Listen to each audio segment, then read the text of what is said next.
Boa noite para todos, bem-vindos à nossa 20ª aula, na verdade 21ª, mas na contagem dos temas é a 20ª, e hoje eu estava pensando, né, 20ª aula, foram 20 encontros já aqui nesse curso, e aí eu fui olhar, ainda temos mais 9 aulas, todas falando de soteriologia, então ainda temos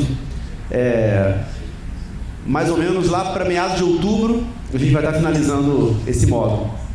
Então está sendo muito bom para mim e espero também que esteja sendo muito bom para vocês. Vocês vindo a todas as aulas aqui, eu tenho certeza que vocês estão gostando muito, né? Graças a Deus.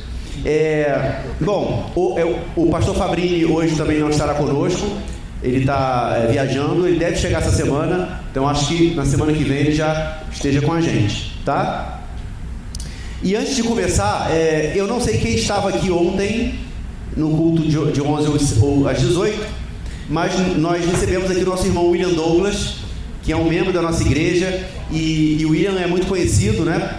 Se não me engano, todos vocês provavelmente conhecem o William, e o William, ele lançou um livro, depois que ele passou uma experiência difícil na Europa, que ele foi viajar a passeio na Europa, lá ele passou mal, teve que ser internado, e aí dessa experiência dele, ele escreveu um livro que é intitulado Na Enfermaria. E aí ele fez o lançamento do livro ontem, aqui na nossa igreja. Assim, o testemunho dele é realmente abençoador. É uma coisa assim que realmente nos coloca a refletir. E eu não vou entrar em detalhes, só para você realmente, se você não esteve aqui, para você adquirir o livro dele. Ele lançou o livro dele aqui na igreja e toda a verba da venda aqui está indo para a obra, tá? E aí a gente conseguiu vender 20 títulos aqui. Então nós temos separados 20 títulos para venda, é R$30.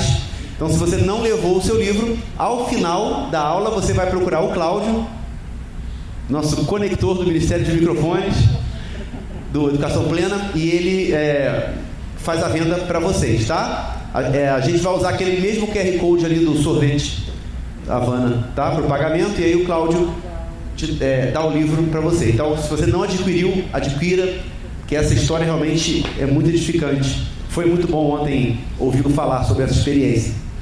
E também continuamos vendendo os sorvetes Havana.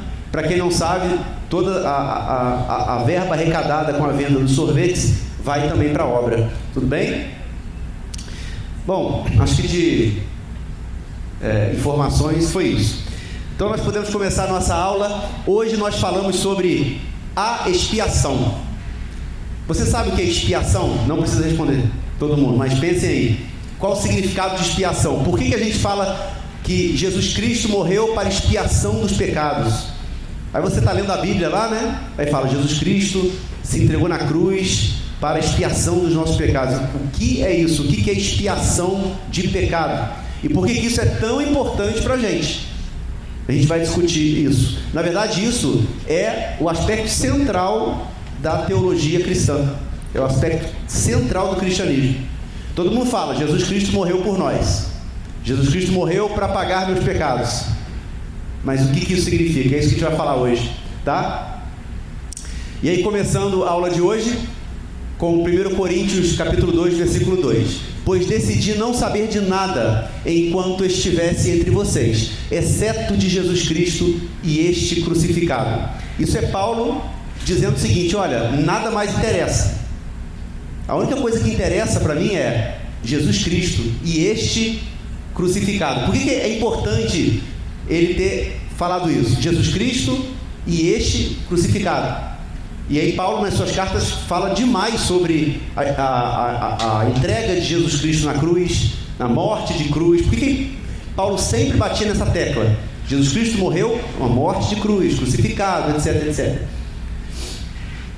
Então, a centralidade, né, do cristianismo é a cruz.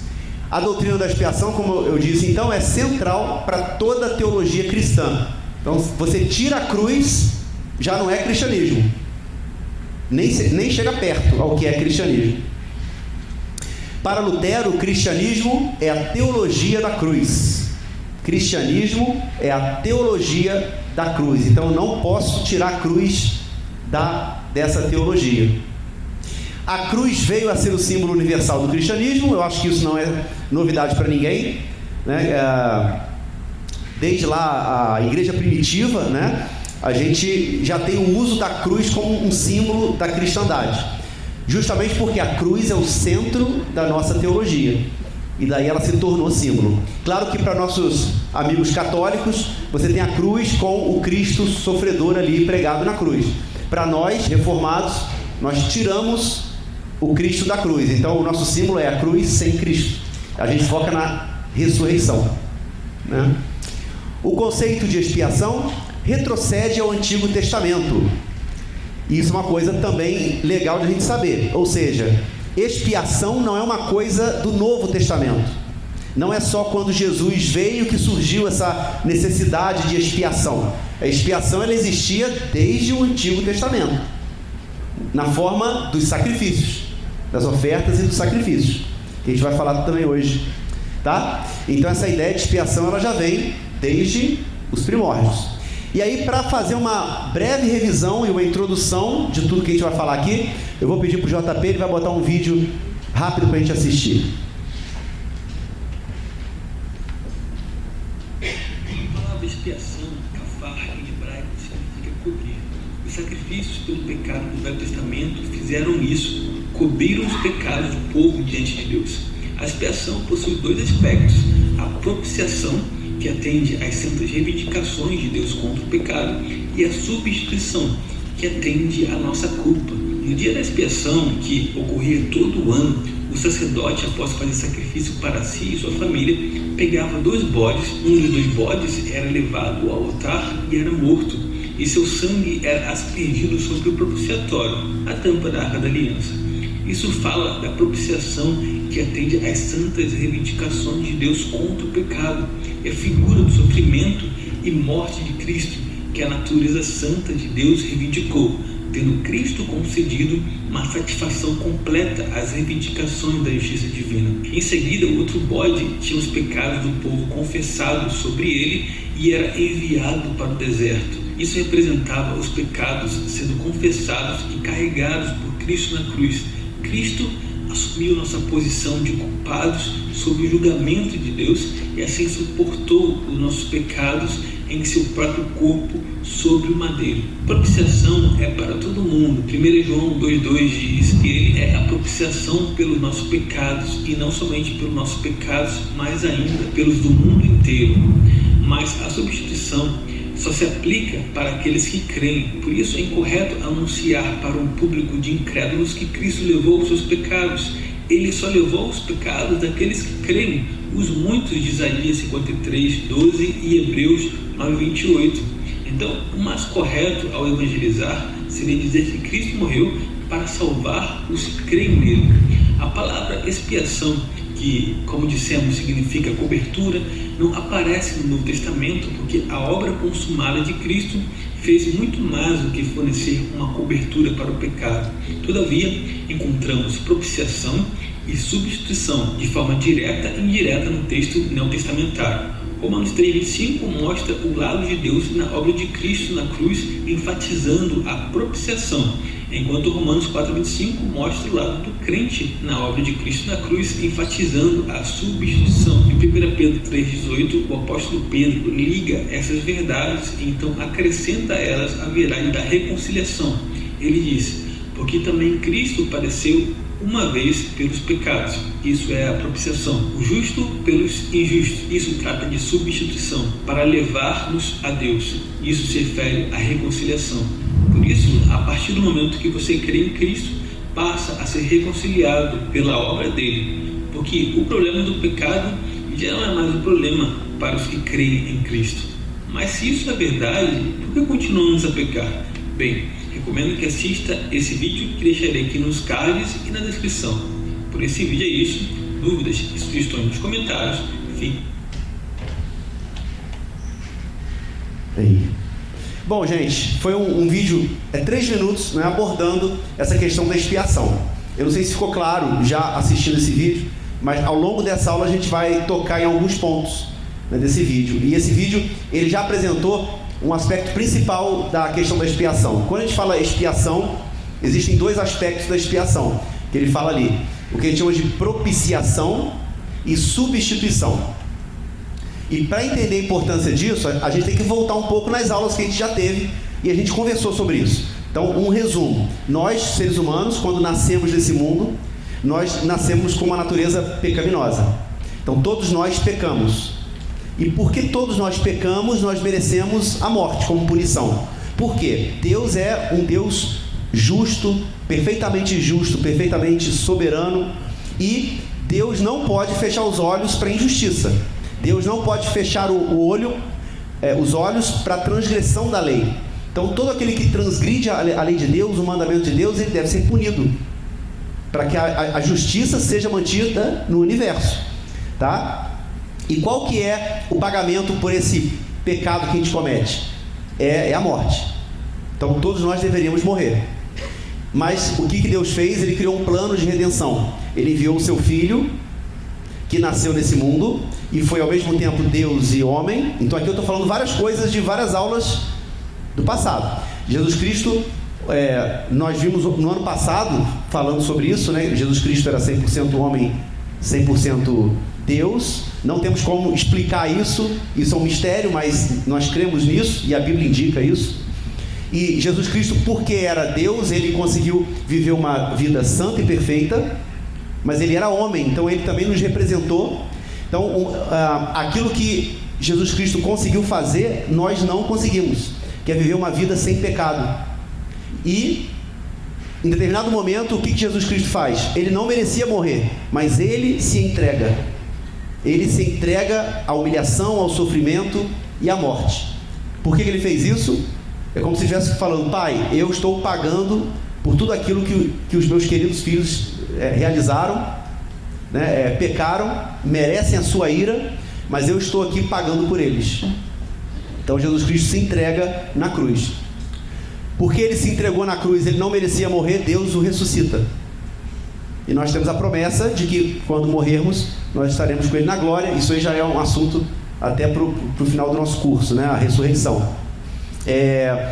Ou seja, quando a gente fala que Jesus Cristo morreu para expiar os nossos pecados, tem dois aspectos. O primeiro é cumprir com a satisfação da justiça divina. Deus tem que punir o pecado. E quando Jesus Cristo vai e entrega a sua vida na cruz, Deus consegue com isso satisfazer a sua ira.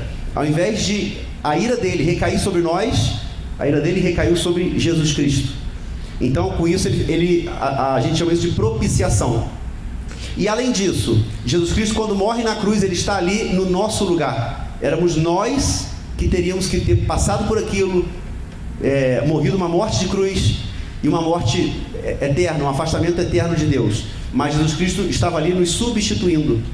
Então, esses dois aspectos a gente chama de expiação dos pecados. Expiação, como disse ali, né, vem de um termo hebraico, kafar, que quer dizer cobrir. Então é como se tivesse coberto os nossos pecados. Na verdade, a gente vai também falar hoje, Jesus Cristo não cobriu os nossos pecados, ele tirou, ele aniquilou os nossos pecados de uma vez por todas. O que cobria os nossos pecados eram os sacrifícios. Na época lá do povo judeu, quando fazia os sacrifícios, aquilo cobria o pecado, mas não aniquilava, né? E uma coisa interessante também, que o vídeo contou, a questão dos bodes, né? Dos animais que eram escolhidos. Um animal era escolhido e o sumo sacerdote ditava, né, os pecados do povo com a mão na cabeça do animal e sacrificava o animal. E esse sangue era aspergido ali na tampa da Arca da Aliança. Aquilo ali era um sacrifício de propiciação, para apaziguar a ira divina. E um segundo bode era enviado para o deserto, para morrer no deserto. Para quê? Ele estava sendo um substituto do povo de Israel. Ele estava saindo do povo, levando os seus pecados, para morrer no deserto, afastado de onde o povo de Israel estava. Então ele estava cumprindo ali a substituição. E aí uma coisa interessante, quando a gente faz um paralelo com o Novo Testamento, com o que aconteceu com Jesus, não sei se vocês lembram da história, mas Jesus Cristo é julgado por Pôncio Pilatos, e Pilatos envia Jesus Cristo para a crucificação. E o que acontece com Jesus Cristo? Ele vai ser crucificado aonde? Lá no Gólgota. Onde ficava o Gólgota? ficava depois dos muros de Jerusalém. Então Jesus Cristo, de certa forma, ele estava tipificando ali o bode expiatório, esse bode que leva os pecados do povo para o deserto e é sacrificado ali. Então isso, a gente consegue fazer uma analogia do que aconteceu com Jesus com esse sacrifício que era feito pelo povo judeu, né? Com esse segundo bode. Daí vem o termo bode expiatório, vem já dessa época, né? Aquele bode que leva os pecados do povo que serão sacrificados fora dos muros da cidade. Então vamos lá. No Antigo Testamento e no Novo Testamento aprendemos que todos os seres humanos são pecadores. Já falamos sobre isso. Os nossos pecados são contra um Deus santo, que não pode nem mesmo olhar para o pecado. E por isso a expiação deve ser feita, a fim de podermos ter comunhão com Deus. Cada pequeno pecado que a gente comete, isso desagrada sobremaneira Deus. E Deus não pode nem, durante o nosso ato pecaminoso, ou a nossa natureza pecaminosa, Deus não suporta estar ao nosso lado. Ele tem que exercer justiça contra esse pecado que a gente exerce, ou contra essa natureza pecaminosa que a gente tem. Então algo deve ser feito. E a gente relembra o que aconteceu em Gênesis 3:21, quando Adão e Eva, após pecar, eles se sentem envergonhados e notam que eles estão nus, né? E aí o que Deus faz? Providencia lá, né? Peles de animais para que eles pudessem se cobrir. Então isso é a primeira... dizem, né, que esse é o primeiro sacrifício que está ali relatado nas Escrituras, que foi realizado para cobrir os pecados de Adão e Eva, né? Porque o pecado gera em nós, frente a Deus, o pecado gera em nós vergonha, né? Vocês devem lembrar, Adão e Eva viviam no paraíso em constante contato com Deus. Deus os visitava no jardim do Éden. Uma vez que eles pecaram, e aí quando Deus os chama, eles sentem vergonha. Então, se nós hoje, claro, não nós crentes, né, mas um descrente, estivéssemos frente a Deus, nós sentiríamos vergonha. Até nós, hoje, na atual natureza em que a gente vive, porque nós somos salvos, mas nós ainda estamos presos à carne, na natureza pecaminosa. Se estivéssemos diante de Deus, nós sentiríamos vergonha. Então, nós tem que ter alguma coisa para cobrir esse pecado, para que eu possa me apresentar a Deus. Então esse é o significado de Gênesis 3:21, né? Quando Deus providencia algo para que Adão e Eva cobrissem a sua nudez. Isso é bastante interessante. O pecado afeta tudo em nós. Como é que chama isso? O pecado afeta tudo em nós. A gente teve... Rafael não fala. Rafael, brincando. Depravação total. Depravação total. Ou seja, não há 1 milímetro quadrado nosso que não esteja afetado pelo pecado. Todos nós estamos. Por isso, é impossível fazermos um sacrifício satisfatório. Quando a gente aprende isso, a gente muda a nossa perspectiva. Mesmo nossos sacrifícios são imperfeitos, o que demandaria sacrifícios infinitos para cobrir nossas imperfeições. Quando vocês queremos apresentar algum sacrifício a Deus, necessariamente esse sacrifício será imperfeito. Por quê? Porque nós estamos totalmente tomados pelo pecado. Totalmente tomados pelo pecado. Então, lá no povo de Israel, quando o povo de Israel oferecia aquele sacrifício de animais ou outros tipos de oferta, eram sacrifícios imperfeitos. Eles cobriam o pecado, mas eles não aniquilariam o pecado, eles não tirariam o pecado de maneira nenhuma. Para alguém oferecer um sacrifício perfeito, teria que ser alguém perfeito. Jesus Cristo. Só Jesus Cristo conseguiu realizar o sacrifício perfeito. Nenhum de nós somos capazes de realizar esse sacrifício. Nós teríamos que fazer infinitamente. É o que o povo de Israel fazia. Infinitos sacrifícios, periódicos, né? Para cobrir o pecado. E por que isso? Para indicar que viria o Cordeiro lá na frente, que ele iria tirar o pecado do mundo. A gente vai daqui a pouco ler aquela passagem famosa, tá? Somos devedores que não tem como pagar a dívida.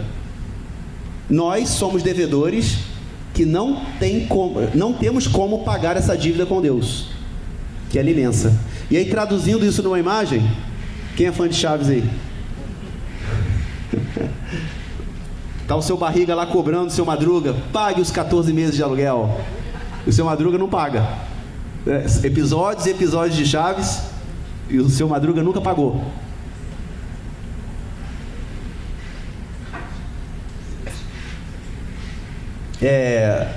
Então vamos lá. Quem via Chaves aqui? Eu amava. E hoje eu mostro para minha filha está começando a gostar. Lá no Netflix, né? Agora tá tendo os episódios lá, eu vejo com ela. Vamos lá, gente. Jesus recebeu a ira do Pai na cruz e pôde fazer a expiação por seu povo.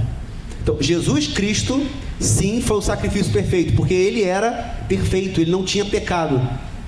Então, quando ele se entrega, essa entrega é perfeita, esse sacrifício é perfeito. Ele carregou sobre si o castigo que nós merecíamos. Nós que merecíamos estar na cruz. E isso é muito bacana quando a gente tem isso em mente. Porque assim, por mais que a gente sofra, por mais que a gente passe por injustiças na vida, quando a gente tem essa perspectiva de você ler a história de Jesus Cristo, ver o que ele passou nesse planeta. Primeiro, até o William Douglas disse ontem, né? Jesus Cristo perfeito, ele quis vir a essa enfermaria. Aí ele faz uma analogia com a situação dele. Ele quis vir a essa enfermaria que é o planeta Terra, passar 33 anos aqui e sofrer tudo que ele sofreu, passar por uma morte humilhante e extremamente dolorosa, que era a forma mais dolorosa de morte. Não sei se é a mais atualmente, mas na época com certeza era a mais humilhante e a mais dolorosa, por nós, né? E aí, quando você compara o seu sofrimento com o que Jesus Cristo passou por você, aí você pelo menos diminui um pouquinho a importância do seu sofrimento. Seu sofrimento é importante, sua dor é importante, mas quando você tem essa perspectiva, as coisas melhoram, né? Como você olha para o sofrimento muda, e isso é bom para a gente, né? Então isso é muito bacana.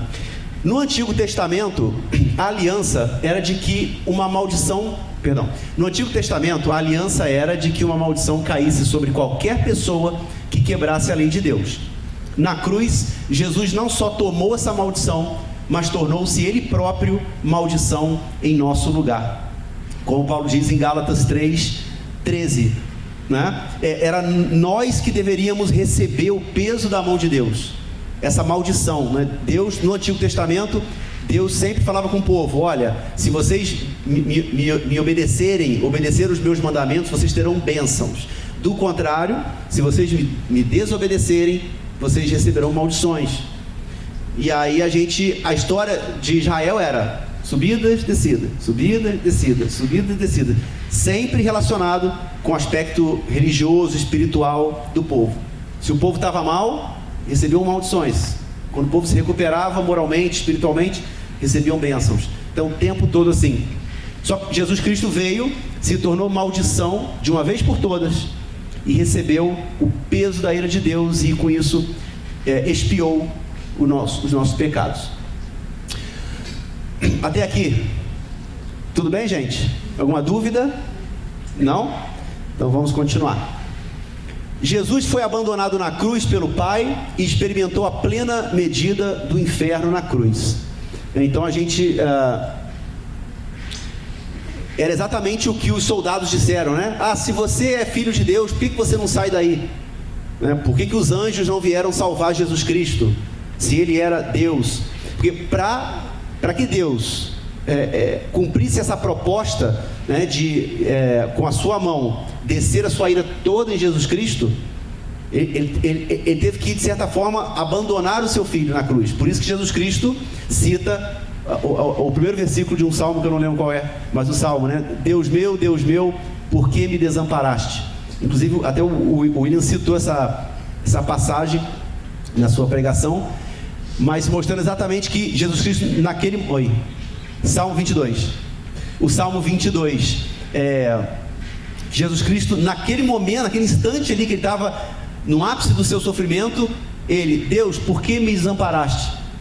Por quê? Porque Deus, quando descesse a marreta, ele tinha que descer com tudo, como se fosse jogando toda a sua ira em cima de Jesus Cristo, que não merecia. Então imagina como estava o coração de Deus Pai, né, vendo Jesus Filho ali na cruz sofrendo por nós.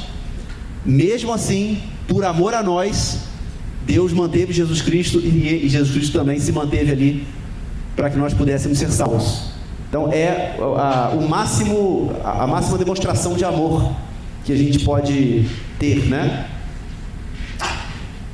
Então, como o vídeo disse, a expiação envolve substituição e satisfação. Gente, satisfação é a mesma coisa que propiciação, tá? É um outro termo que a gente pode usar para propiciação. Propiciação Jesus satisfez as exigências da santa justiça de Deus. Ou seja, se eu transgrido a lei, eu devo ser punido. Então, por todos os pecados do mundo, Jesus Cristo veio e satisfez essa exigência da justiça divina. Ele morreu pelos pecados do mundo. Mas Jesus também ele veio cumprir a substituição. Jesus recebeu a ira de Deus em nosso lugar, salvando-nos da ira vindoura. Então vou ler aqui primeira carta aos Tessalonicenses.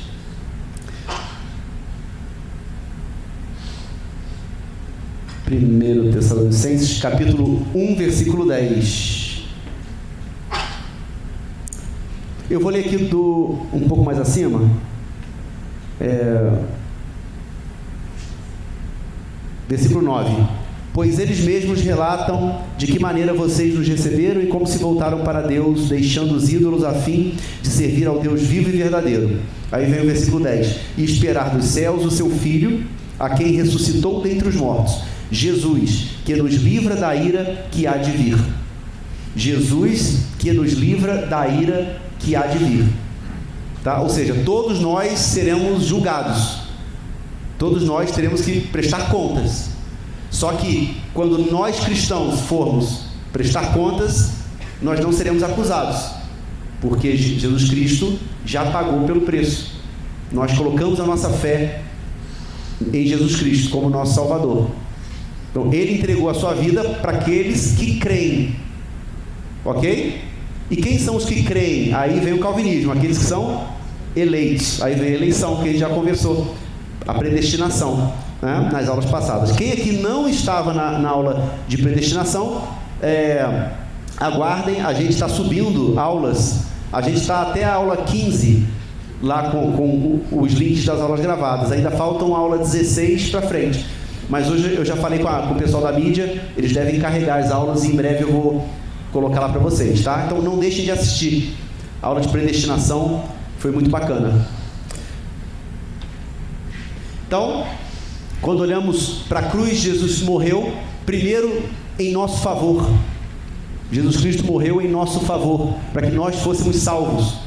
Jesus Cristo morreu por nós, não por Ele, não por Deus, porque, lembrem, Deus não precisa da gente para viver. Isso foi puro amor por nós. Ele poderia simplesmente acabar com a raça humana. Eu criei isso, não deu certo, então vou jogar fora. Mas não, Ele morreu por nós, Ele morreu em nosso lugar. Olha o conceito de substituição. Éramos nós que deveríamos morrer eternamente, mas Ele morreu em nosso lugar. E aí a passagem famosa do Novo Testamento: eis o Cordeiro de Deus que tira o pecado do mundo. Esse é o significado. Jesus Cristo é o Cordeiro de Deus que tira o pecado do mundo. E aí ficou muito automático falar isso, né? Principalmente, eu lembro que em missas católicas, né, se repete muito isso, e muita gente repete isso sem saber o significado. O Cordeiro de Deus que tira o pecado do mundo. Aí repete: Cordeiro de Deus que tira o pecado do mundo. E não tem noção do que é isso. Então isso é muito sério, né, quando você repete isso. Então, se você é cristão, isso é central na sua fé. tem que estar central na sua mente, no seu coração, que ele morreu pelos seus pecados. Então, hoje, não sinta culpa. Os seus pecados, tanto os anteriores quanto os futuros, eles já estão perdoados. Aí vem o ataque de quem é de fora da igreja. Ah, mas então você pode sair pecando porque os pecados estão perdoados? Não, a gente já conversou também sobre isso, né? Uma vez que você entrega o seu coração para Jesus Cristo, você quer seguir esse Senhor. Ele é o Senhor da sua vida. Então você vai querer agradá-lo o tempo todo. E quando você não consegue agradá-lo e você o desagrada, o que você faz? Você se arrepende e conserta e continua a caminhada, porque ele sabe como é difícil ser homem, né, gente? A gente também já falou sobre isso. Por que foi importante Jesus Cristo nascer em carne e osso? Porque ele viveu o que nós vivemos. Ele passou por tudo o que a gente vive, o que a gente passa. Então ele entende as dificuldades, ele entende as nossas dificuldades. Então foi muito importante que ele viesse como homem. Graciana. Quando você coloca essa imagem, eu sempre lembro, né, que eu nasci num lar católico, que a Igreja Católica, principalmente, ela foca muito na morte de Jesus. Então, em todos os lugares, né, hoje não estão mais porque o Estado está dizendo que é laico, a escola não pode ter crucifixo, enfim, mas geralmente se tinha Jesus ali na cruz, até no Rosário, né, tem a imagem dele ainda na cruz, ainda sofrendo. Então se refere muitas vezes a esse sofrimento de Jesus, e muitos, pelo menos assim eu lembro quando eu era pequena, muitos traziam isso também, que a gente tinha que sofrer também para então sermos dignos do perdão. Para mim, particularmente, eu foco muito na salvação, na ressurreição, né? Embora tudo isso é uma etapa, né? A morte dele, mas a cruz está vazia. Então, assim, a alegria da ressurreição, a alegria dele estar, através do Espírito Santo, hoje conosco o tempo todo, acessível através de orações, até mesmo sem palavras. E que isso difere muito, pelo menos do catolicismo que veio, né, da tradição, desse sofrimento. Jesus morreu, ele é o Cordeiro. Então, eis o Cordeiro de Deus, aquele que tira o pecado do mundo. Muito na hora da hóstia, da comunhão, se traz muito isso, uma coisa mais de penitência, sabe? E para mim, a minha conversão, ela se transformou numa liberdade, no sentido de ele já morreu, mas principalmente ele ressuscitou por mim. Então eu só queria fazer essa observação, que olhando para essa imagem do sofrimento, né, o quanto isso trazia esse peso sobre mim também, de que ele sofreu, então eu tenho que ser santa, então, e na verdade ele ressuscitou. Um ótimo comentário, Graciana. E na verdade a gente toca muito nesse assunto aqui na igreja, né? Não só a igreja católica, mas muitas igrejas evangélicas, mesmo que não tenha o Cristo crucificado, um crucifixo na parede, mas bate na tecla do sofrimento, que um cristão tem que passar pelo sofrimento, né? É aquela coisa do, Jesus falou que você deve tomar a sua cruz e seguir ele. Tá, mas vamos lá, o que acontece? Não é o sofrimento que vai te fazer, que vai te salvar, que vai te fazer mais cristão. Todos nós vamos passar por sofrimentos. Agora, como cada um vai passar por esse sofrimento? Depende de cada um. E Deus não nos dá além do que a gente não suporte, né? Então, assim, quando a gente olha para uma imagem dessa, o que é errado? É errado você ficar olhando para a imagem e falar, Jesus Cristo sofreu por mim, olha ele lá, e então se ele sofreu, eu tenho que sofrer também. Isso é errado, é errado. Mas é importante a gente entender, né, como você falou, a gente entender por que Jesus Cristo passou por isso, principalmente no momento da sua conversão, quando você entende isso, né, e você é regenerado, e você agora é convertido, você não vai ficar pensando nisso o tempo todo. E aí vem a outra etapa, Jesus Cristo morreu, mas ele ressuscitou. Se Jesus Cristo não tivesse ressuscitado, vã seria a fé cristã, tá? A gente vai falar sobre isso ainda. Jesus Cristo foi importante, a expiação pelos pecados, a morte dele, mas além disso, não adiantaria nada pagarmos os nossos pecados e a gente sumir do mapa, né? Graças à ressurreição nós temos a esperança futura, a esperança de que nós morreremos e estaremos eternamente com Deus. Então são coisas diferentes, né? A expiação e a ressurreição, ambas são importantes para a teologia cristã, mas é o que você falou, claro, que não é para a gente focar num Jesus Cristo sofredor, mas um Jesus Cristo vitorioso, né? Tem mais pergunta? Não. Sim, exatamente, muito bem colocado, Rafa. A Santa Ceia, e até a gente fala aqui, é justamente isso. É o momento que a gente tem que parar e lembrar, olha, Jesus Cristo se entregou por você. Como é que você está levando sua vida?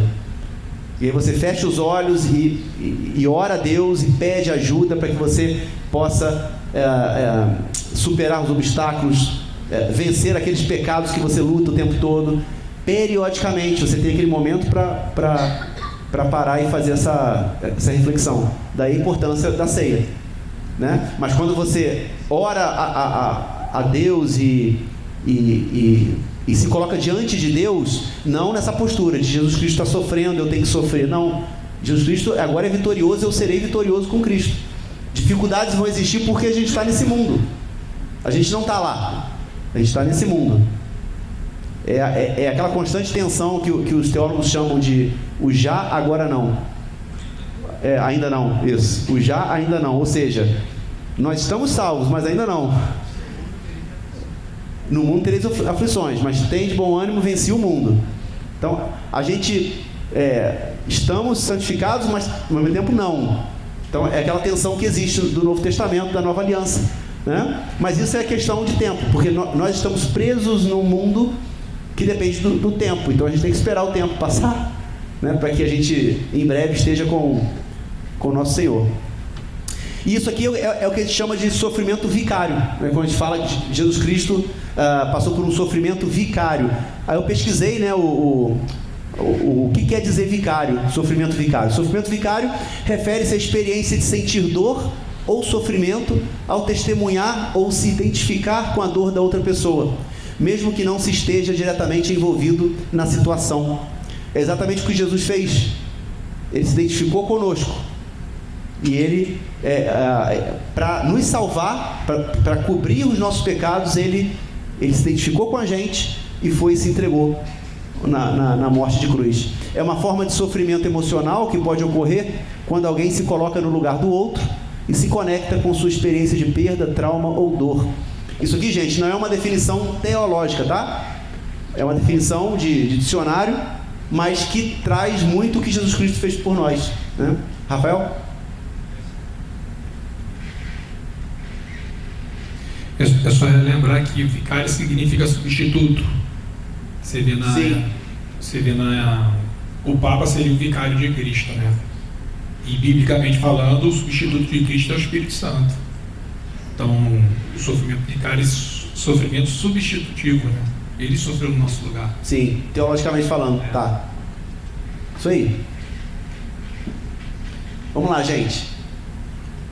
E aí uma coisa que o Sproul trouxe no livrinho dele, ele falou o seguinte: a entrega de Cristo nunca se tratou disso, ou seja, um filho ali fazendo birra com o pai, eu quero salvar os seres humanos, e Deus Pai ali no celular, tipo, essa criança chata aqui pedindo toda hora em Jesus Cristo, eu quero salvar, ou seja, nunca foi uma questão de o filho querer nos salvar e pedir ao pai para que viesse. Na verdade, o que aconteceu foi isso aqui: tanto Deus Pai e Deus Filho desejaram criar esse plano para que nós fôssemos salvos, enviaram o seu filho para que ele passasse por tudo aquilo para nos salvar, tá? Então, foi uma obra de Deus Pai e de Deus Filho para nos salvar. Então a gente vai ler 2 Coríntios 5:19. 2 Coríntios 5:19. Ou seja, que Deus em Cristo reconciliou consigo o mundo, não levou em conta as transgressões dos homens e confiou a nós a mensagem da reconciliação. Tá? Então Paulo aqui dizendo, Deus em Cristo reconciliou consigo o mundo. Ou seja, uma obra de Deus Pai e de Deus Filho. Claro que o Espírito Santo estava envolvido de alguma forma, né, gente? Mas pelo envio, Deus enviou o seu Filho Jesus Cristo para morrer por nós. Então a gente identifica aí uma obra de Deus Pai e Deus Filho. Bom, temos uma... Deixa eu ver nossa hora aqui. Tá, vamos continuar. Qualquer coisa a gente faz a leitura dessas passagens, porque eu não sei como é que a gente vai estar de dúvidas aí. Mas se a gente não voltar, algumas leituras importantes para vocês fazerem: Romanos 3, 21, 28, Romanos 5, 17, 19, Efésios 1, 7, Filipenses 3, 8, 9, Tito 3, 1, 7, falando aí sobre a expiação de Cristo, ok? Se der a gente retorna. Bom, aqui agora a gente fala de um aspecto da expiação. Na verdade a gente já falou sobre isso. A gente já falou no módulo 1 de calvinismo. Foi no módulo 1, não foi? Que a gente falou? Boa. Pessoal, semana passada eu dei esse aviso aqui. Todo aquele que é aluno do módulo 1 também, tá? Independente se fez a inscrição para o módulo 1 ano passado ou nesse ano, se você não conseguiu o certificado de término do curso, a gente vai aplicar uma prova online para que você possa ter o seu certificado, tá? As inscrições já estão abertas. Eu coloquei no mural do Classroom do módulo 1, eu coloquei lá o link para vocês se inscreverem.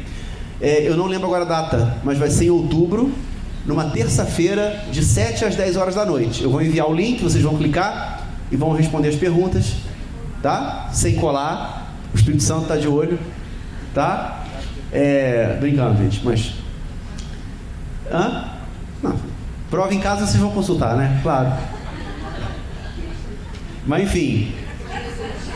Mas qual que é a ideia? Mas qual que é a função da avaliação? A avaliação não é só medir, a avaliação é fazer o aluno estudar também.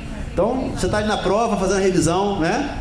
E é uma forma de também dar esse certificado de conclusão para quem não conseguiu, tá? Então, apenas módulo 1, ok? Quem está inscrito? Oi? Eu não lembro o quantitativo, não. Foi, vocês lembram, né? Tá. Foi por aí, né? Por quê, gente? E aí eu aproveito para chamar a atenção de vocês. Módulo 2. Respondam os exercícios, tá? Quando acabar as aulas, eu vou deixar até 31 de dezembro para todo mundo entrar lá e responder os exercícios. Se você responder mais de 70%, você vai ter o seu certificado, ok? Mas se dia 1º de janeiro, Cristiano, eu lembrei agora, aguarda a prova, tá bom, gente? Então, não esqueçam de responder, para vocês não perderem o certificado de vocês, tá bom? Então vamos lá, voltando ao assunto aqui. A gente já conversou aqui sobre calvinismo. Os famosos 5 pontos do calvinismo são depravação total, eleição incondicional, expiação limitada, graça irresistível, perseverança dos santos. E aí, como a gente está falando de expiação, vale a pena a gente tocar no assunto expiação limitada. O que vem a ser essa expiação limitada que os calvinistas acreditam? E Sproul chama expiação limitada de expiação definida. Ele prefere esse termo porque ele diz o seguinte: o propósito de Deus com a morte de Jesus foi salvar apenas seus escolhidos e não toda a humanidade. Então, definido dá mais a ideia de, tipo assim, já está definido quem... para quem Jesus Cristo morreu, para quem a morte de Jesus Cristo vai servir para expiar os pecados. Então, Sproul prefere o termo expiação definida. Você pode usar também expiação limitada sem problema, tá? Existe também um grupo de teólogos que são chamados de calvinistas de 4 pontos. Os calvinistas de 4 pontos, eles não concordam com a expiação limitada, tá? Então, nós na Igreja Plena somos calvinistas, de 5 pontos. Mas existem pessoas e teólogos que não acreditam na expiação limitada e passam a ser chamados de calvinistas de 4 pontos. Podemos dizer que a morte de Cristo é suficiente para todos, mas é eficiente somente para alguns. Então, o que é expiação limitada? Jesus Cristo se entregou na cruz para expiar os pecados de alguns, só dos eleitos. Por quê? Se Jesus Cristo tivesse vindo para expiar os pecados de todo mundo, mas tem gente que não vai ser salvo, certo? Então Jesus falhou na missão. E Jesus é Deus, Jesus não tem como falhar. Então olha o raciocínio. Se você segue esse raciocínio, Deus é perfeito, não tem como ele falhar numa obra dele. Então se ele veio se entregar por todo mundo tinha que ser salvo, todo mundo tinha que crer. E a gente sabe que não é isso que acontece. Então nós cremos que ele veio expiar os pecados daqueles eleitos, daqueles que serão regenerados pelo Espírito Santo, daqueles que já estão predestinados desde a concepção do universo. Daciana? Sábado eu fiz uma trilha e nós passamos num lugar, éramos 33 pessoas e a gente estava em fila indiana descendo e passamos perto de uma árvore que tinha um negócio de abelha, vespas, e aí os primeiros da trilha foram picados por elas e avisaram os demais, só que não tinha o que fazer. Aí foram picados uns 3, aí depois passaram mais uns 5, 6, não foram, aí picaram mais uns 3, aí depois mais uns 5 passaram, aí eu comecei: Senhor, 10.000 cairão ao teu lado, 1.000 à tua direita, e tu não serás atingido. Não fui picada, e passei. E aí eu lembrei disso, sabe, eu fiquei pensando, o que definiu ali qual a vespa ia picar aquele, não ia picar aquele? Não se sabe. Então eu vejo isso muito assim, não tem como a gente questionar a Deus, porque quem são esses 10.000 que cairão à tua direita e vão morrer e não serão os salvos, e os outros 1.000? Ai, coitados deles. Daí a gente entra numa esfera até da história da humanidade que tem um monte de gente que morreu. Outro dia eu ouvi uma história de como os portugueses atacaram os índios e mataram e tudo. Eu ficava, meu Deus, coitado dos índios. Mas foi assim. Então, assim, a gente, de certa forma, a nossa missão é, primeiro, nós aceitarmos a Jesus e buscarmos a santificação. Mas a gente não tem como lamentar se o nosso vizinho não quer aceitar, se nosso pai ou mãe não querem aceitar. A nossa missão é evangelizar e orar por eles. Então, assim, eu achei tão interessante porque as abelhas picaram, né, um grupo aqui, outro aqui. Como que eu me salvei? Não sei. Não, até isso, claro que Deus já tinha predestinado isso, né, que você não seria picada. Nós cremos nisso. Qualquer detalhe do que acontece com o universo todo já é sabido por Deus, e Deus controla isso de forma soberana, né? Mas a gente já viu, se não me engano, em Romanos, né, quando a gente estava falando de predestinação, da história também de Jacó e Esaú, né? Por que escolheu Jacó? Não adianta ficar perguntando para Deus. Deus é soberano, o conhecimento dele é elevado ao infinito. Então não temos condições não temos nenhuma condição de ficar questionando Deus, né? E Deus diz: terei misericórdia de quem eu quiser ter. Então é o que você falou, né? Não tem como questionar. Oi? No final? Esaú? Se Esaú foi salvo? Não, olha só, não tem. Não, tem como. Escolheu Jacó, né? E de Jacó formaria o povo de Israel, isso. Outra.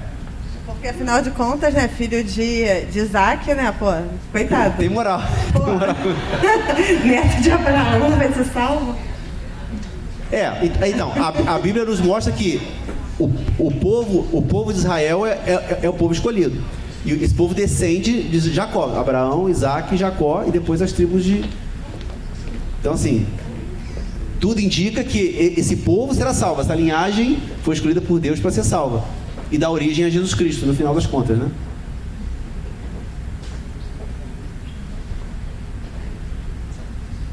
Oi, pastor, boa noite. Boa noite. Então, eu estava estudando o Gênesis, estou estudando ainda, né? E aí, quando a gente falou aqui nos estudos passados sobre Deus ser justo ou não por ter escolhidos, né?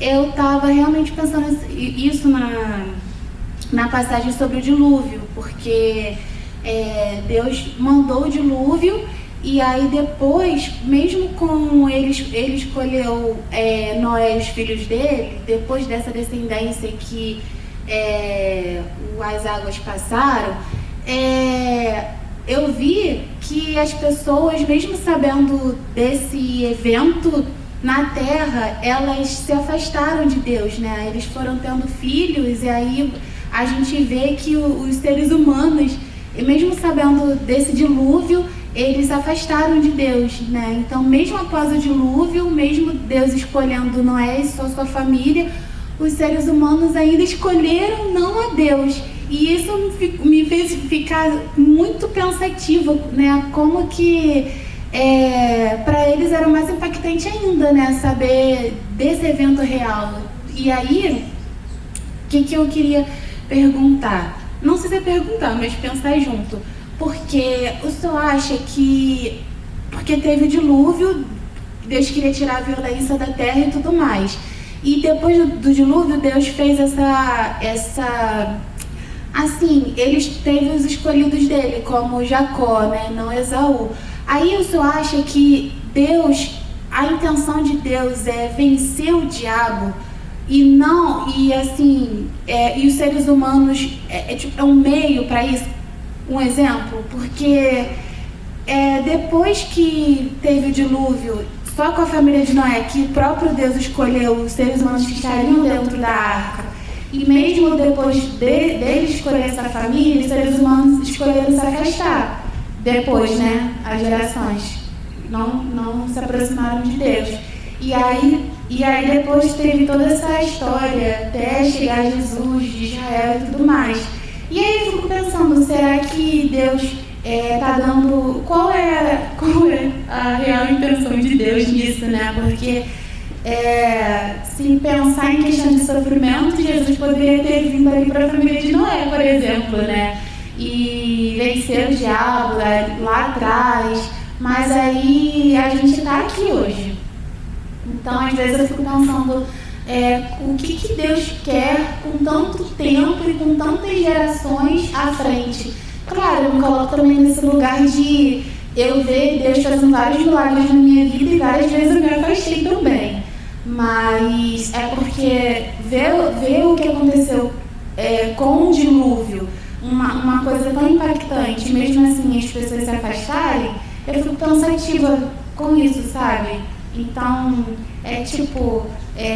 Adão e Eva, mesmo estando ali no jardim, os primeiros seres humanos, eles não tinham pecado, escolheram o fruto, e depois também da arca de Noé, os seres humanos que tiveram a multiplicação também se afastaram de Deus, e até então a gente está aqui. Então eu fico pensando, Deus tem os seus escolhidos, tem os filhos da promessa, as pessoas da promessa para chegar até Jesus. Mas aí eu fico pensando assim, qual é a finalidade? Eu sei que é a salvação da gente, mas, sabe, fico pensando sobre isso. Então, eu vou tentar esclarecer. Eu acho que eu entendi mais ou menos o que você quer saber, né? Como você está refletindo. Você quer saber o seguinte, por que Deus... porque a Bíblia nos mostra, né, que Deus age na humanidade... em várias fases da história, usa vários episódios, ele age de diversas formas na história da humanidade. Então você tem Noé, você tem Abraão, Isaac, Jacó, depois José, e acontece tudo aquilo. Para que isso? Eu acho que essa é a sua dúvida. Para que isso? Você mencionou assim, será que não é uma batalha que Deus está batalhando com Satanás para vencer ele? Isso você já pode esquecer, porque na verdade Satanás já está vencido, ele já está derrotado. Então, nada que... esquece Satanás. Satanás nos influencia e ele quer nos atrapalhar, claro, mas não é uma batalha entre Deus e Satanás, tá? Satanás quer nos atrapalhar.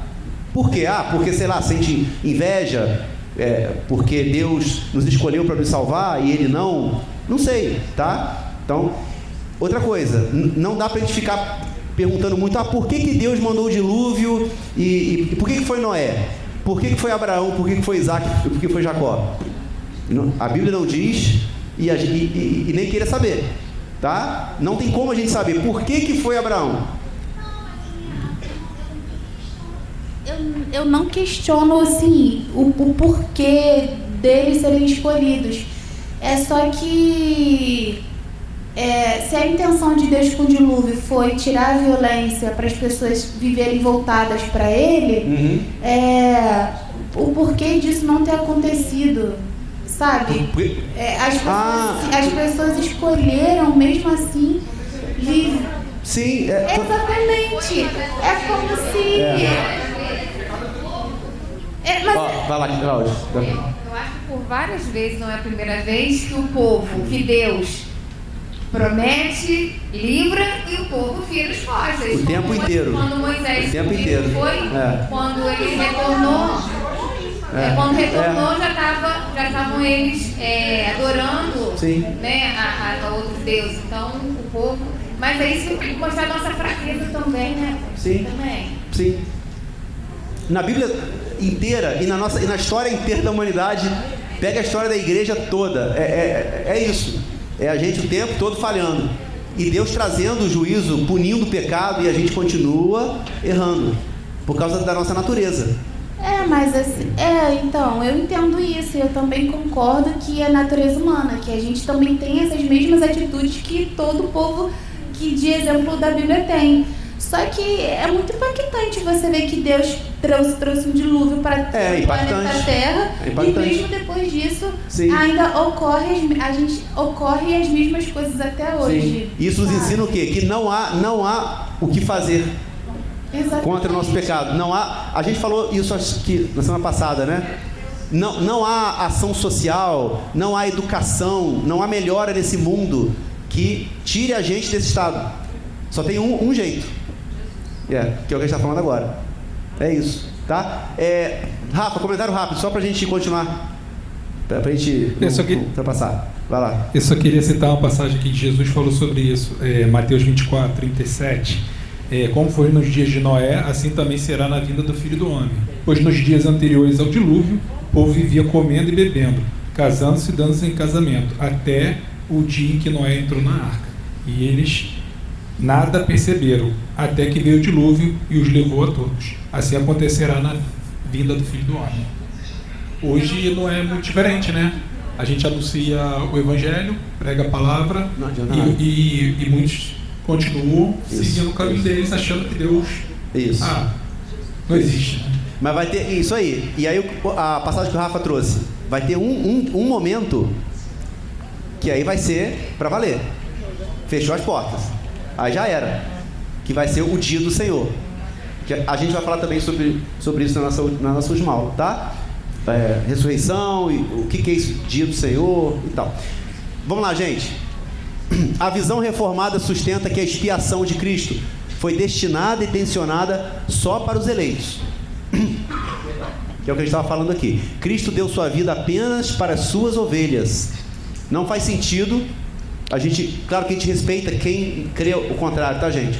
Lembrando que a gente fala aqui, principalmente envolvendo a doutrina calvinista, é uma forma de enxergar. Nós acreditamos que é a verdade, mas se você não crê, não tem problema, tá? Continue estudando, continue orando, para que, quem sabe, você possa mudar de ideia ou também não mudar. Não tem problema nenhum. O mais importante é crer em Jesus Cristo como seu único e suficiente Salvador, tá?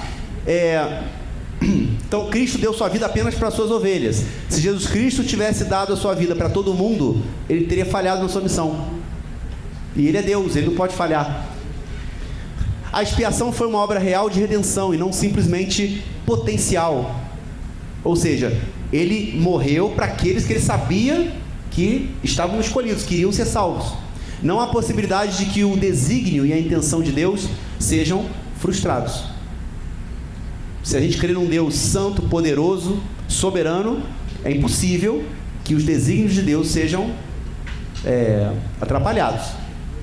Alguns teólogos dizem que a oferta do Evangelho é universal, mas fé e arrependimento são condições satisfeitas só pelos eleitos. E em última análise, a expiação é oferecida só a eles. Então, a vocação exterior, que é a evangelização, que a gente já conversou sobre isso é para todo mundo. Mas quem vai responder com fé e arrependimento? Só os eleitos. Aí vem uma passagem que é 1 João, capítulo 2, versículo 2, que diz assim: Ele, Jesus Cristo, né, é a propiciação pelos nossos pecados, e não somente pelos nossos, mas também pelos pecados de todo mundo. Isso está na primeira carta de João. E aí a gente lê isso aqui, ó: pelos pecados de todo mundo. Opa, e a expiação? Isso acaba, a princípio acaba com a expiação limitada, porque João dizendo aqui que Jesus morreu por todo mundo. E aí a gente bota essa imagem aí, ó. Esse cara está fazendo o quê? Como é que eu saio? Como é que eu saio dessa sinuca? Agora, tá, expiação limitada, mas está João falando isso lá. Ó, o cara é bom. Vamos lá. Se Cristo tivesse morrido por todos, então todos seriam salvos. A gente já partiu dessa premissa, né? Se Cristo morreu por todos, por que Deus continua punindo pecados? Então ele é injusto?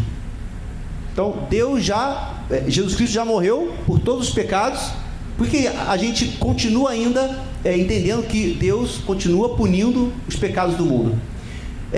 Aí aqui duas coisas. A primeira, nesse texto, João pode estar simplesmente dizendo que Cristo não é a propiciação só pelos pecados dos crentes judeus, mas pelos eleitos que se encontram também em todas as partes do mundo. Tá? Ou seja, gente, João está escrevendo essa carta para crentes judeus. Então ele fala o seguinte, ó: Jesus Cristo é a propiciação pelos nossos pecados, crentes judeus, e não somente pelos nossos, mas também pelos pecados de todo mundo. O que João está querendo dizer? Dos que serão salvos. Dos que serão salvos. E quem será salvo? Os eleitos. Ah, mas João não está falando de eleição aqui. Eu sei. Só que lembra o que a gente vem falando a todo instante? A gente não pode tirar conclusões de passagens da Bíblia soltas. Quando a gente junta tudo que a gente vem estudando, desde salvação, predestinação, vocação eficaz, agora com expiação, eleição, tudo que a gente vem estudando, aí a gente pega essa passagem e interpreta essa passagem. João está falando o seguinte aqui: nós, crentes judeus, Jesus Cristo morreu por nós, mas não só por nós, mas também por todo mundo. Ou seja, os outros que serão também salvos. Então a gente, vamos dizer, saímos dessa sinuca, né, para tentar manter a doutrina da expiação limitada. Ficou claro isso? Né? Porque essa é uma passagem que, por exemplo, quem não crê na expiação limitada usa essa passagem, né, para dizer: ah, não, ó, o João está falando lá que é pelos pecados de todo mundo. E não é bem assim. Oi? Dúvida?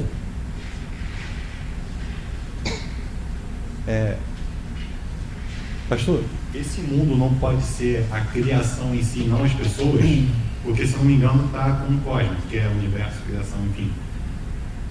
No Gênesis a gente vê que o pecado também teve consequência material na criação. As flores passaram a ter espinhos, a gente precisava comer carne. Esse, pelo mundo, não poderia ser a parte física, material da criação? Então, também, nós sabemos que Jesus Cristo, quando ele morre, ele vai morrer pelos pecados. Ah, tá, entendi. De todo mundo que está falando do universo, do cosmo. Tem essa parte no Apocalipse. Entendi. Essa parte no Apocalipse da Terra ser transformada no novo céu, né? Não poderia ser esse ato de transformação material da Terra? Essa redenção física do mundo? Não. Entendi. Ele morreu pelos nossos pecados, que somos eleitos, e morreu para purificar a Terra e voltar àquele estado inicial do Éden. Entendi. Olha, agora eu não saberia te responder ao certo. Eu teria que ler um comentário sobre essa passagem para ver se existe se algum teólogo já falou sobre essa possibilidade. O seu raciocínio, ele está correto, tá? Pode ser que João estava querendo dizer isso, se mundo está do grego cosmo, que eu também não lembro. Pode ser, Pode, porque a gente sabe que toda a criação vai ser restaurada. O pecado, a Bíblia ensina, o pecado afetou toda a criação, não só nós, mas como nós fomos afetados, toda a criação ao nosso redor foi afetada. Basta a gente olhar, né, como é que está a natureza, enfim. Então tudo foi afetado. Então quando Deus restaurar as coisas, tudo será restaurado, tá? Mas aí eu fico nessa dívida de trazer uma explicação melhor, tá? Oi, Rafa.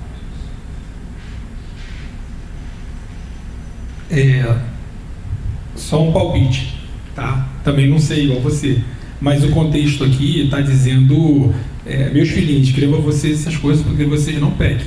Se, porém, alguém pecar, temos um intercessor junto ao Pai, Jesus Cristo justo. Ele é a propiciação pelos nossos pecados. Por mais que o nosso pecado tenha afetado toda a criação, mas a criação ela não peca.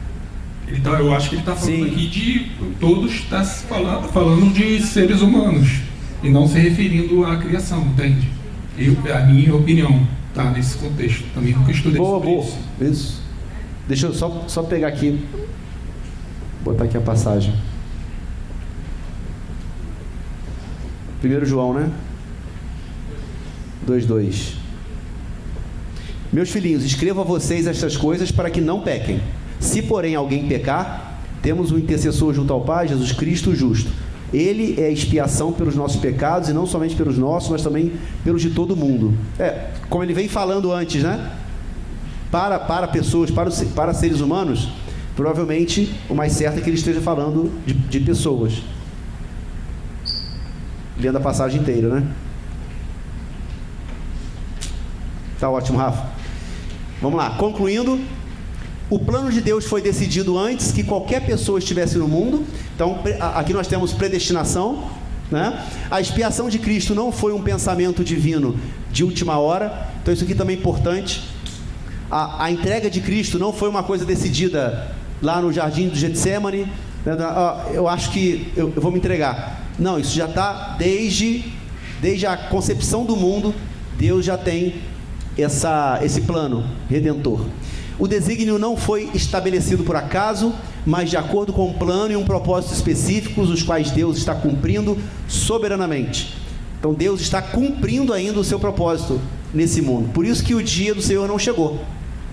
Porque devem acontecer mais coisas. A hora que terminar, que o relógio, e Deus sabe, né, quando será, vai acontecer. E aí o tempo vai terminar e aí vai vir o juízo, como nós sabemos. Algumas passagens aqui para vocês também poderem ler, trazendo essa ideia da expiação limitada em Mateus, João, Atos, Romanos. Vocês podem ler em casa, tá? E aqui nós temos um tempinho ainda, quem quiser participar, algumas perguntas de reflexão aqui.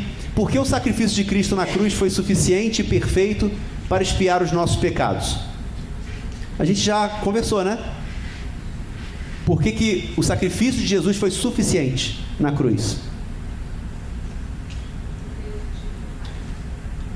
Porque ele é o sacrifício perfeito, né? Um cordeiro imaculado, sem nenhuma mancha, sem nada, nenhum defeito. E ele se entregou pelos pecados, pelos nossos pecados, tá? Nós falamos sobre isso. É impossível um de nós entregar um sacrifício perfeito, porque ele vai, nossa, mas eu vim aqui, eu me entrego por inteiro no louvor, ou eu entreguei uma oferta enorme para a obra, uma coisa que eu não podia, e peguei um dinheiro, coloquei na obra. Não é um sacrifício perfeito. É um sacrifício, mas não é perfeito. Então isso não vai apaziguar a ira divina, porque tem perfeição. Essa entrega que você acha que é perfeita, não é, porque vem de um coração pecador. Oi, Rafa. Só falar mais uma coisa aqui. Vai lá. Não, é que eu lembrei agora essa passagem. Bem-vindo, sempre bem-vindo. Podem 1 João 2:2, que ele fala: ele é a propiciação pelos nossos pecados, não somente pelos nossos, mas também pelos pecados de todo o mundo. O versículo 1, ele fala assim: se porém alguém pecar, temos intercessor junto ao Pai, Jesus Cristo justo. Eu ouvi uma vez uma pregação do Hernandes Dias Lopes, que ele falava o seguinte: por que não está escrito aqui o misericordioso? Porque ele fala, porque quem perdoa pecado, quer dizer, o justo, ele deve dar a medida exata, né? Isso é aplicar a justiça. E aí ele fala, por que não está misericordioso, o justo? Aí ele explica que Deus não pode punir 2 vezes pelo mesmo pecado. Como o nosso pecado foi punido em Cristo Jesus, ele não pode nos punir. Entende? Por isso que ele fala aqui de propiciação. Ele fala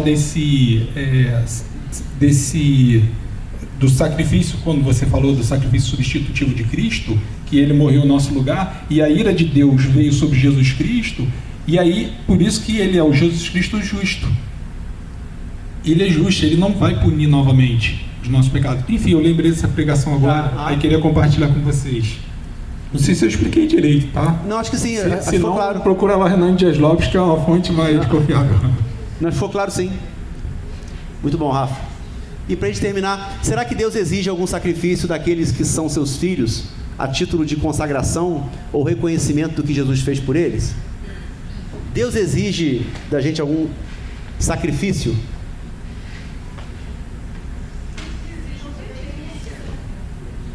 Exige obediência.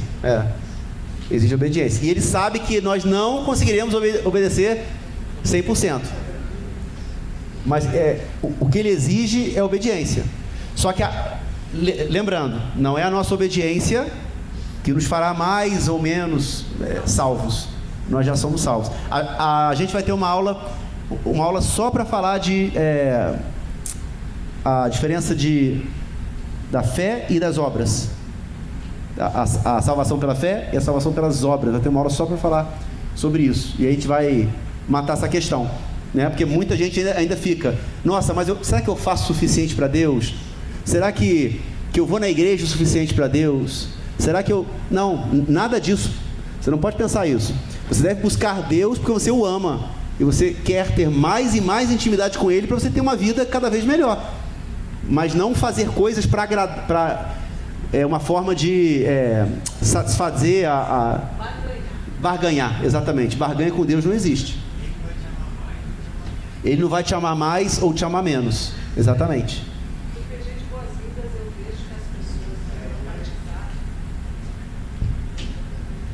Última comentário para a gente finalizar. Eu acho que todos aqui são membros da igreja, né? Já são... Nem todos. Não, membros não. Mas quem não é membro no sentido assim, que frequenta a plena, mas ainda não é membro, está convidado a participar do PG de Boas-Vindas, que é né, o nosso grupo pequeno grupo, que são pessoas que ainda não são membros, ou não são batizados, ou não fizeram a transferência. Isso. E eu sou a facilitadora, né, desse...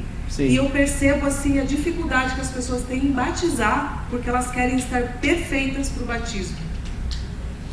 Eu recebo muitas pessoas, até falam, vindas do PG de Boas-Vindas, e falam isso. Eu decidi agora, mas eu estava aqui há 1 ano, sempre sabendo que aqui era o lugar certo, e que eu deveria me aproximar mais de Deus, que falta alguma coisa na minha vida, mas eu notava que eu tinha que me preparar mais, numa questão tipo assim, eu estou fazendo algo errado lá fora, né? E não quero ainda me batizar.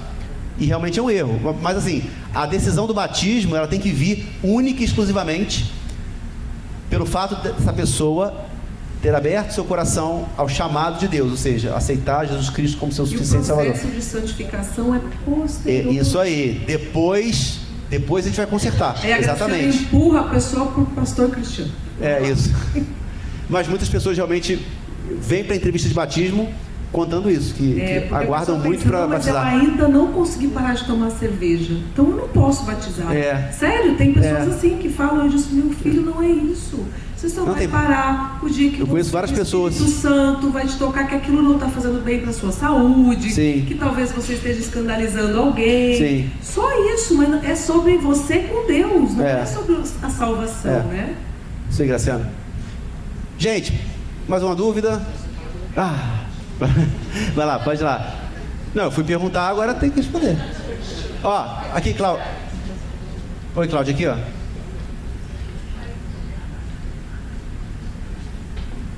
Não, talvez nem consiga me explicar agora, mas eu tenho muita dúvida no que é a presciência e a predestinação. Porque quando eu converso sobre isso com alguém, e fala, mas vocês são escolhidos, vocês foram escolhidos desde antes da fundação do mundo. Mas aí eu fico pensando, mas é porque Deus já sabia que nós seríamos, receberia ele, nós o aceitaria ou receberia ele, né? Como que e às vezes eu respondo como o escolhido, como predestinação, mas as minhas palavras levam como se fosse presciência. Fica muito difícil. Eu não sei se são para as outras pessoas, mas para mim é muito difícil separar a presciência de Deus, como se ele já soubesse antes que eu ia ser cristã, entendeu? Ou ele já teve escolhido para que eu fosse. Sim. Então, eu não sei se você estava na aula de predestinação, mas a gente falou sobre isso, tá? Mas a gente repete, até porque tem muita gente aqui que não estava na aula. Na verdade, assim, tem uma certa relação entre presciência e predestinação. Mas nós não somos salvos porque Deus sabia que a gente iria aceitar.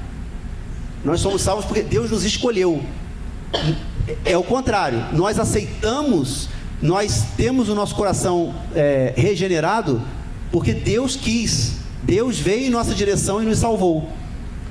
Então, isso é uma visão calvinista, né? A presciência é o quê? Deus sabe de antemão tudo que vai acontecer lá para frente. Isso é presciência. E Ele nos predestina. Então, é claro que Ele nos predestina e Ele tem a presciência de quem vai se converter e quando isso vai acontecer na sua vida, na vida dela. Deus tem essa presciência desde a fundação do mundo. E predestinação tem a ver com a escolha, essa escolha. Quem vai ser salvo e em qual momento? Isso já está predestinado. Na linha do tempo, Deus sabe exatamente quando que vai acontecer. Mas Deus não faz essa escolha porque ela olha pro... Não vou citar mais ninguém aqui porque isso tem me dado problema. Então vou falar assim, o Manuel ali, ó.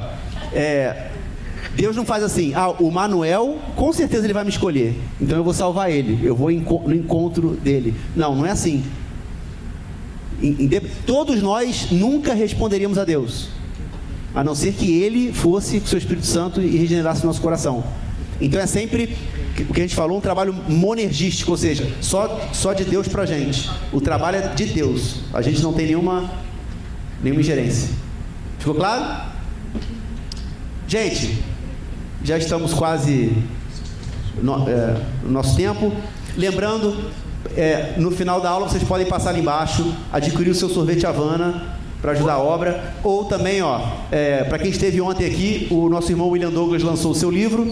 Nós estamos vendendo ali, nós temos 20 cópias do livro, R$30. O dinheiro todo está revertido também para a obra. Vocês podem procurar o Cláudio ali embaixo, que ele faz essa venda para vocês, tá bom? Recomendo. Foi uma palavra muito impactante e essa história realmente é impactante para a gente, para todos nós, muito edificante. Vamos orar para a gente terminar nossa aula. Semana que vem, sabe qual é o tema? Livre-arbítrio. Temaço, né? Livre-arbítrio. Então não percam. Chame o visitante, chame o colega. Vai dar pano para manga. Chama o colega arminiano. Vamos lá, gente, vamos orar. Senhor, meu Deus, eu te agradeço por mais uma noite de conhecimento. Obrigado, Senhor, por termos entendido um pouco mais do significado de expiação e, acima de tudo, Senhor, entender o significado da sua obra na cruz, para que o Senhor veio a esse mundo com tanto amor, Senhor. Nós não merecíamos, mas Tu vieste a esse mundo, passou por esse mundo difícil, de dificuldades, e ao final se entregou por nós, por amor a nós, Senhor. E hoje nós entendemos isso perfeitamente, e a única coisa que temos é ter um coração grato, com muita gratidão a Ti, Senhor. E não nos resta outra alternativa senão responder com muito amor a Ti, obedecendo Seus mandamentos, Sua lei em nossas vidas, e que esse conhecimento possa se reverter exatamente nisso, numa vida cristã de mais santidade, e que possamos buscá-lo a cada dia mais, Senhor. É isso que nós objetivamos com esse curso. Leve cada um aqui em paz para suas casas, que todos possam ter uma semana abençoada e que domingo possamos estar aqui cultuando Teu nome. Em nome de Jesus Cristo, amém.